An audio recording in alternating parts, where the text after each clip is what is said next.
Hello කොහොමද ඉතින් ඔයාලට? මං හිතනවා ඉතින් ඔයාලා හොඳින් ඉන්නවා ඇති කියලා.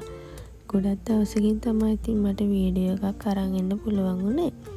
මගේ channel එකට ඔයාලව සාදරයෙන් පිළිගන්නවා. welcome to my channel. මාව subscribe කරලා නැති කවුරු හරි ඉන්නවා නම් subscribe කරන්නත් අමතක කරන්න එපා. හොඳේ. අද බලමුද අපි මොනවද හදන්නේ කියලා. අද අපි හදන්න යන්නේ තෝසේ. මේකට අවශ්‍ය වෙන්නේ පාන් පිටි, උඳු පිටි, ඊස්ටටයි. මේ ඉතින් අපි ඒක මිශ්‍රණය හොඳට අනා ගන්නවා. මේක නානන්නේ උදේ වරුවේ. මේක ඊට පස්සේ පැය 6ක් වගේ පිපෙන්න තියන්න ඕනේ. මේ තියෙන්නේ ඒක පිපිලා ඉවර වුණාම අපි හවස තෝසේ හදන්න ගන්න වෙලාවේ මේකට දාගන්නවා පොල් කිරි. ඊට පස්සේ පොල් කිරි දාලා හොඳට මේක කලවම් කරගන්නවා. දියරයක් විදිහට. මෙන්න මේ වගේ පදම එනකම්ම ඔයාලා ඒක ටිකක් හැදිලා ගන්න ඕනේ.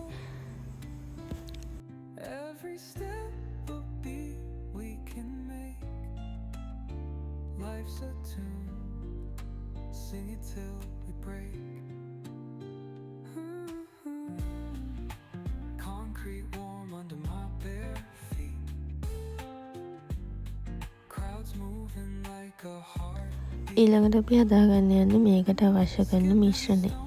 මේ මුලින්ම අපි තෙල් ටික වැඩිපුර දාලා තෙල් ටික රැත් කරගන්න. ඒකෙන් ටිකක් අපි අයින් කරගන්න තෝසේ හදන්න ගන්න භාජනයේ අර තෙල් වලින් මේවා කරන්න ඕනේ අපි තෙල් ටික රැත් කරගන්න. ඊට පස්සේ මේකට අබ ටිකක් දාගන්නවා. ඊට පස්සේ දාගන්නවා ලූණු දාගන්නවා. මිරිස් දාගන්නවා. කරපිංච දාගන්නවා. ඒ ටික දාලා හොඳට පොඩ්ඩක් තෙලේ රන්නන් පාට වගේ වෙනකම් පොඩ්ඩක් තෙලේ මේවා කරගන්න.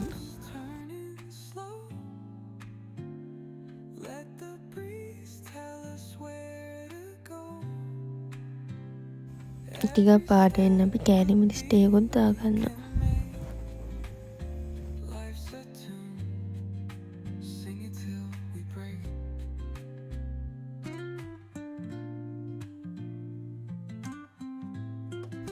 ඊට පස්සේ මේ මිශ්‍රණය අපි අර හදාගත්ත තෝස මිශ්‍රණයට දාගන්න. ඊට පස්සේ ටිකක් කලවම් කරලා අපි ඔන්න දැන් තෝසේ හදන්නයි යන්නේ.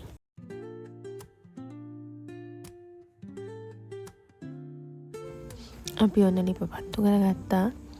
ඊට පස්සේ බලමු තෝසේ එක හරියට එයිද කොහොම වෙයිද කියලා. So many ways. Grab my shades and hit the streets. No plan. Chasing vibes like seashells in the sand. Radio hums a tune I can't name. Crooked smiles, crashing waves, no shame. Flip my phone, toss it in my bag. Today's for us, no time to lag. අවුලක් කියනන්නේ තෝසෙක ඉතින් මෙන්න මේ විදිහට ආවා. ඊට පස්සේ ඉතින් අපි තෝසෙ ඔක්කොම හදාගත්තා. අපි තුන්දෙනා මාරුවෙන් මාරුවට ඉතින් තෝසෙ හැදුවා. ගොඩක් විදිහ ආසාවෙන් ප්යාරයට තමයි තෝසෙ හදන්නේ.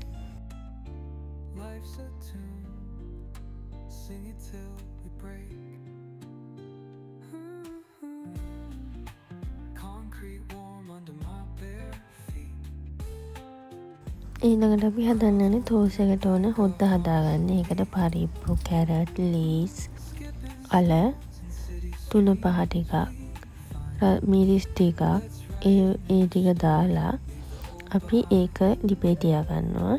මේ තියෙන්නේ අපි හදාගන්න සම්බෝල.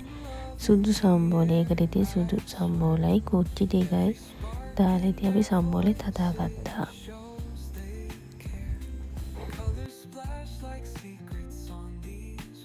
අර මිශ්‍රණය අපි ලිපේ තියාගන්නේ ඒකට ඔක්කොම දාලා වතුර ටිකක් තියාගන්න. වතුර දාලා තමයි ඒක හදන්නේ. අපිට කැමති ප්‍රමාණයකට වතුර දාගන්න පුළුවන්. ඊපස්සේ ලුණු එහෙම රස කැමති ප්‍රමාණයට දාගන්න පුළුවන් ඒකට. ඔහොම තමයි අපි දෝසෙ හැදුවේ. වීඩියෝ එක බලපු හැමෝටම ගොඩක් ස්තුතියි. මං එහෙනම් අලුත් වීඩියෝ එකකින් එන්නම්. එතකන් ඔයාලා පරිස්සමෙන් ඉන්න.